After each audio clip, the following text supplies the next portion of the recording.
Hello viewers, మీ భుక్తాయాసానికి స్వాగతం.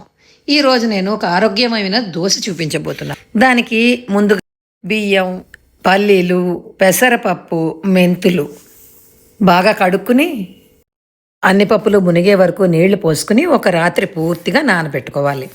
ఇప్పుడు కర్రపెండలం వీడియోలో చూపించినట్టుగా కడుక్కుని తొక్క తీసి చిన్న చిన్న ముక్కలుగా తరుక్కుని పెట్టుకోవాలి. ఒక టేబుల్ స్పూను అటుకులని కడుక్కుని ఒక 10 నిమిషాలు నానబెట్టాలి.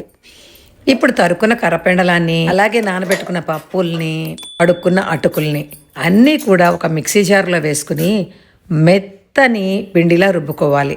దోశల పిండి కన్సిస్టెన్సీలో రుబ్బుకోవాలి. ఇలా రుబ్బుకున్న దోశల పిండిని పక్కన పెట్టుకోవాలి. బాగా చేత్తో ఉప్పు వేసి కలపడం వలన చేతి వేడికి రాత్రంతా అది నాని ఉండడం వలన ఫెర్మెంటేషన్ అవసరమే లేదు, అలాగే ఏ సోడా అవసరం లేదు. ఇప్పుడు దాంట్లోకి పచ్చడి చేసుకుందాం. ఒక ప్యాన్ పెట్టుకుని అందులో కొంచెంగా నూనె వేసుకుని అందులో 2 టేబుల్ స్పూన్ మినప్పప్పు, 1 టేబుల్ స్పూన్ ధనియాలు, 1/2 టేబుల్ స్పూన్ జీలకర్ర, 2 ఎండుమిరపకాయలు, కొంచెంగా కరివేపాకు వేసుకుని ఎర్రగా వేయించుకోవాలి. ఇలా వేయించుకున్నాక ఒక 3 ఉల్లిపాయలు, సన్నగా తరుక్కున్న ఉల్లిపాయ ముక్కల్ని ఆ పోపులో వేసి వేగనిచ్చి పసుపు వేసుకుని వేయించుకోవాలి. ఇప్పుడు కారానికి దీనికి ఎండుమిరపకాయతో పాటు 4 పచ్చిమిరపకాయలు కూడా వేసుకోండి. ఉల్లిపాయలు వేగాక పైన కొంచెం ఉప్పు, కొంచెంగా చింతపండు వీడియోలో చూపించినంత వేసుకుని కలుపుకోవాలి.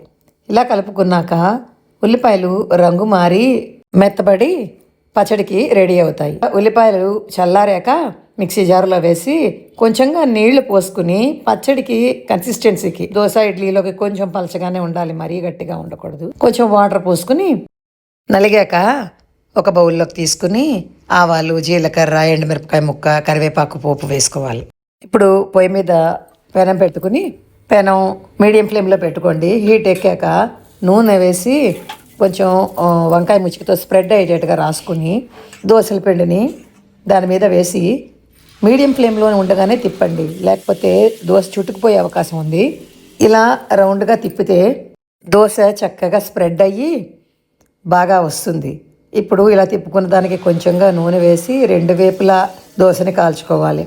ఇలా కాల్చుకున్న దోశల్ని ఇప్పుడు తయారు చేసుకున్న పచ్చడితో తింటే అద్భుతంగా ఉన్నాయి. ఈ కర్రపెండలం చాలా ఆరోగ్యకరమైన వెజిటబుల్ అండి.